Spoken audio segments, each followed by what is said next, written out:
Now, let's get trivial at this point, as I'll be focusing on the case of the use of nonverbal communication, especially to people coming from high context cultures. I know some of you are familiar with some of the points that I'm going to raise in this explanation video, but I hope you can add more. If you wish to say something about this, please message me, or perhaps you may comment. I'm going to create a comment, by the way, on your Google Classroom and share your thoughts or ideas or experiences communicating with people from other countries. At this point, I believe you have chosen a country and whose language you'd like to learn, but let's get to know more about nonverbal communication that are used by people, or that is actually manifested rather by people coming from either the high context or low context cultures. At this time, I will focus more on mostly countries coming from high context cultures. And how do they actually display their gestures or facial expressions when it comes to greeting and whatnot? So again, don't forget, if you have something to say about your experiences communicating with people from other cultures, go ahead. I'll be giving you extra points for that, by the way. So let's take a look at this picture. This one is a case of miscommunication at the level of nonverbal language. The thing is, you have someone from a Western country, let's assume he's from the United States of America, who probably was ready to go to Japan and meet a business partner and perhaps conduct a negotiation. And of course, he knows for the fact that to show respect to someone from Japan and the fact that he is in Japan, he has to bow down. And here we have a Japanese national who knows really well that when it comes to greeting someone from the other part of the world, the other side of the world, the Western side of the world, one has to do the handshaking, or the handshake rather. So in this case, these two, even if both are being respectful toward each other, they have to meet halfway. But at this time, they also have to agree on how to greet each other universally, of course. So should they greet with a bow, or should they greet with a handshake, so that the next time they will meet, they know exactly how to do it the correct or proper way.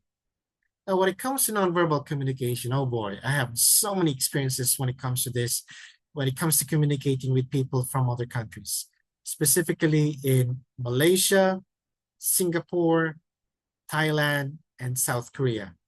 But perhaps I will reserve this in another meeting, because I'd like to focus more on trivial information when it comes to the use of nonverbal communication. Because as far as this aspect of communication is concerned, this one is, of course, communication that is done through sending and receiving, bear this in mind, wordless clues. Wordless. Less words. If not less words, no words at all. And these are clues, by the way. And the reason why it's the term here is wordless clues, well, it's because you have no idea what exactly that person is communicating with you. So you have to figure it out yourself. These are clues that you need to study well. And these clues may in the form of eye contact, gestures, touch, or tone of voice, also known as paralanguage.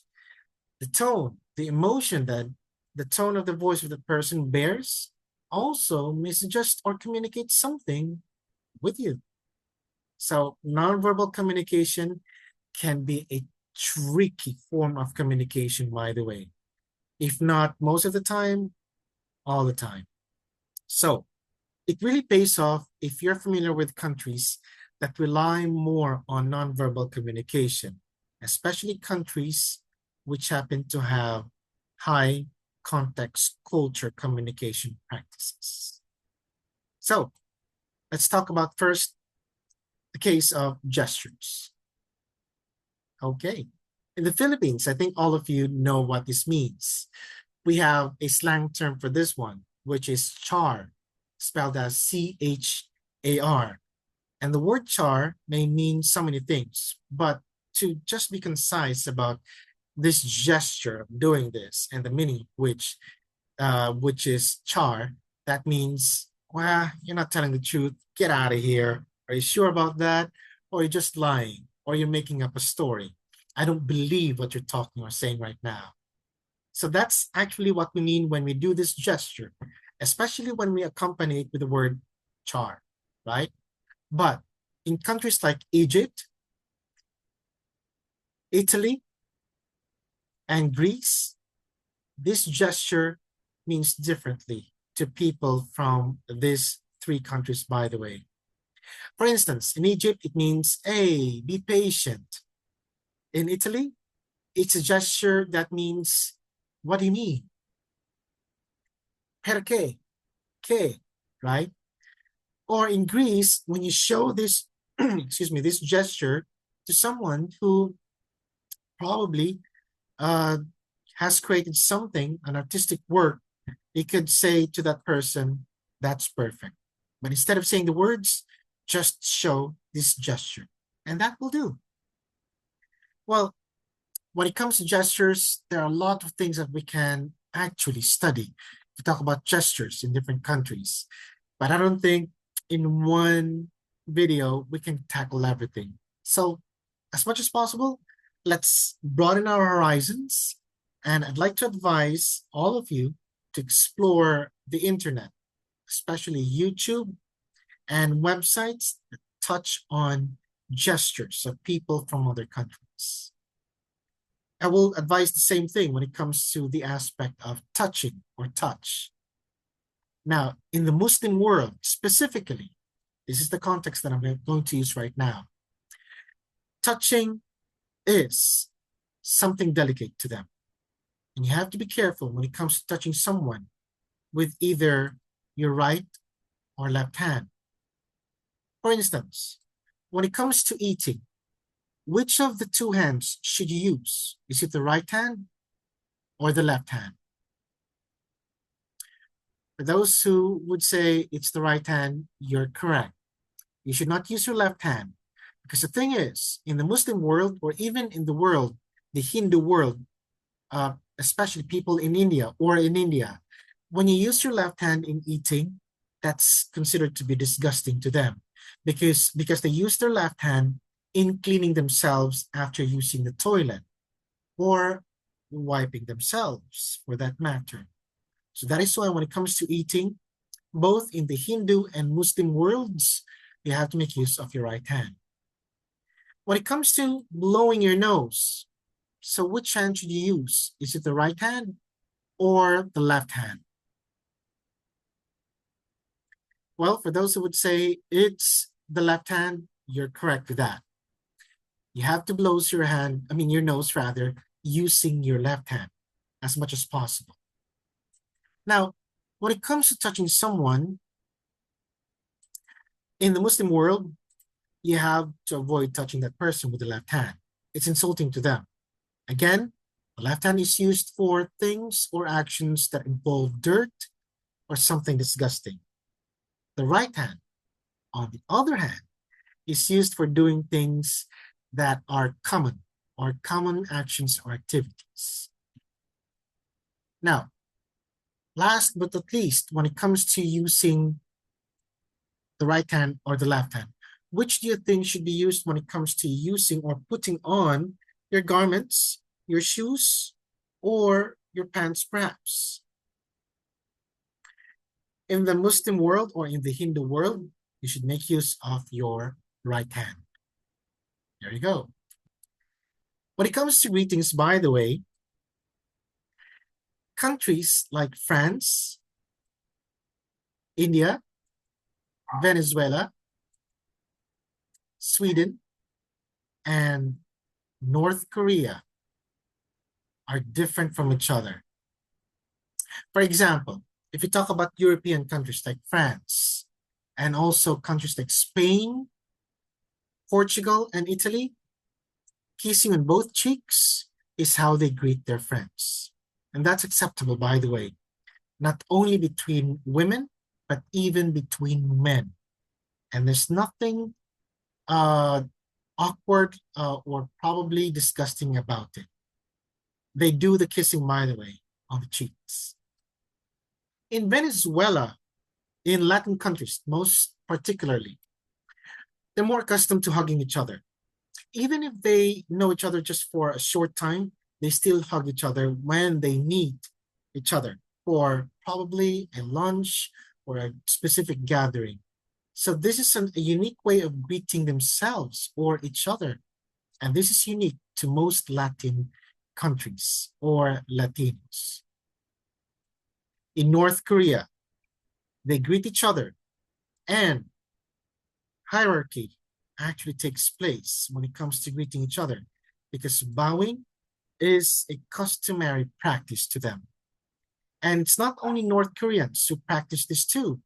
When greeting each other, bowing, of course, at each other, or bowing to each other rather. In Japan and in China, bowing is a customary greeting practice. In India, by the way, they greet each other by colliding their hands, just like this one. I think all of you are familiar with this. In Thailand, there's a term for this. They call it the Y, W-A-I. But aside from colliding their hands, they also bow their head. So when they put the tip of the middle finger on top or on the forehead, that means you're bowing to a person who is higher than you, higher in terms of rank. When they put the hands and the tip of the middle fingers probably are at the nose, that person is of the same level with you. When it comes to bowing and tip of the middle fingers are on the chin, that means that person probably, let's just say, is lower than you in rank or younger than you in terms of age. So that's how unique Thai people also greet each other with their so-called Y. So this is one of the things that I've learned when I had a chance to work and live in Thailand for just a number of months. So in Sweden, a common greeting or form of greeting is the handshake, which is also practiced by people in North America, like the US of A and Canada, and also other European countries. So when it comes to nonverbal communication, there are a lot of things that we still need to learn. Honestly speaking, on my end, I still have to grasp, I still have to get to know how people in some parts of the world, in countries that are not common to us, or probably countries that we don't plan to visit in our lifetime, we still have to learn, because who knows? A miracle may happen, opportunities may come along our way, or may come in our way, and we may have chance to visit these places. Let me end this explanation video with this quote from George Bernard Shaw. He once said, "The reasonable man adapts himself to the world. The unreasonable one persists in trying to adapt the world to himself. Therefore, all progress depends on the unreasonable man." What does this mean? Well, if you want to make change in the world, you have to be at peace with people from other parts or corners of this globe. Get to know them well, appreciate them, and welcome them, despite of the cultural differences that we have in comparison with them. So, this is the last series. This is the last of the series of video recorded lectures on high context and low context cultures. And I'd like for you to collate all the forms of learning, pieces of learning that you have acquired from this video recordings, from these lectures, and put this into application. So let's look forward to what you can produce from the task that I'm going to give you. Good luck and take good care of yourselves.